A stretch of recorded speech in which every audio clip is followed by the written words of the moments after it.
नमस्कार, news express देख रहे हैं आप। आपके साथ मैं हूं खुशबू राय। महाराष्ट्र में चुनाव 20 नवंबर को है। महायुति और महाविकास आघाड़ी आपस में टकरा रहे हैं। ऐसे में मोदी शाह के लिए एक बुरी खबर आ रही है और कहा जा रहा है कि महायुति में दरार आ गई है। इस पर देखिए एक खास रिपोर्ट।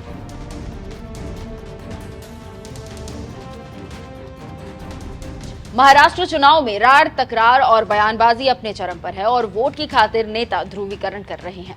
अपनी जुबान से हिंदू मुसलमान तो कभी किसान तो कभी गद्दारी की बात हो रही है। इसी बीच महायुति में कुछ ठीक नहीं चल रहा है और महायुति के सहयोगी एनसीपी अजीत पवार अपने सहयोगियों से काफी नाराज है।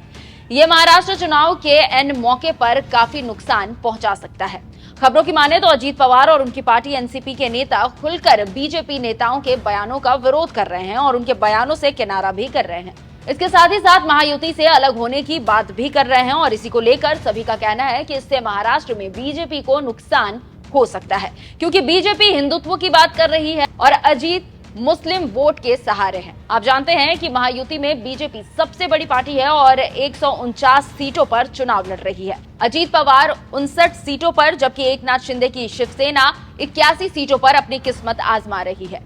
बीजेपी महाराष्ट्र चुनाव में खुलकर हिंदू मुसलमान कर रही है और सोच रही है कि इसे राज्य की सत्ता पा लेगी, लेकिन अजीत को लग रहा है कि इससे उनका वोट खिसक जाएगा। ऐसे में बीजेपी का विरोध हो रहा है। सूत्रों के हवाले से खबरें आ रही है कि सीएम योगी आदित्यनाथ के बयान बटेंगे तो कटेंगे का अजीत पवार ने खुलकर विरोध किया है और साफ तौर पर कहा है कि वे इसका समर्थन नहीं करते और ये महाराष्ट्र में चलेगा भी नहीं।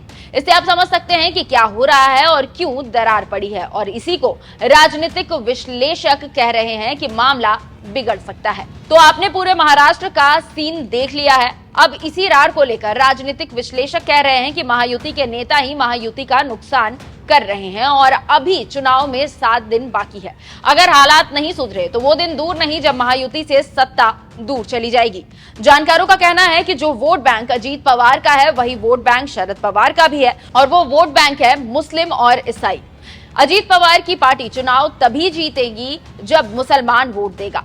इसके साथ ही साथ अजीत पवार का वोट अगर बीजेपी को ट्रांसफर होगा तभी बीजेपी जीतेगी, लेकिन ये बहुत मुश्किल लग रहा है। आप जानते हैं कि महाराष्ट्र में 288 विधानसभा सीटें हैं और 20 नवंबर को वोटिंग होगी और मुकाबला महायुति और महाविकास आघाड़ी के बीच है। इससे आप समझ सकते हैं कि क्या चल रहा है महायुति में और क्या चल रहा है महाराष्ट्र में।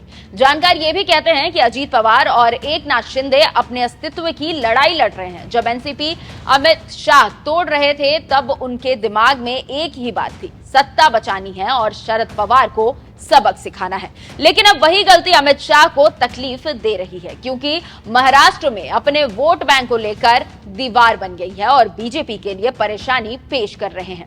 बीजेपी नेता ऑफ कैमरा मान रहे हैं कि महायुति के बीच दरार है और वो साफ दिख भी रहा है और इसके लिए बीजेपी डैमेज कंट्रोल भी कर रही है। लेकिन बीजेपी से विवाद संभल नहीं रहा है और Ajit Pawar out of control हो गए हैं। अब देखना होगा कि इसका असर 23 तारीख को क्या होता है।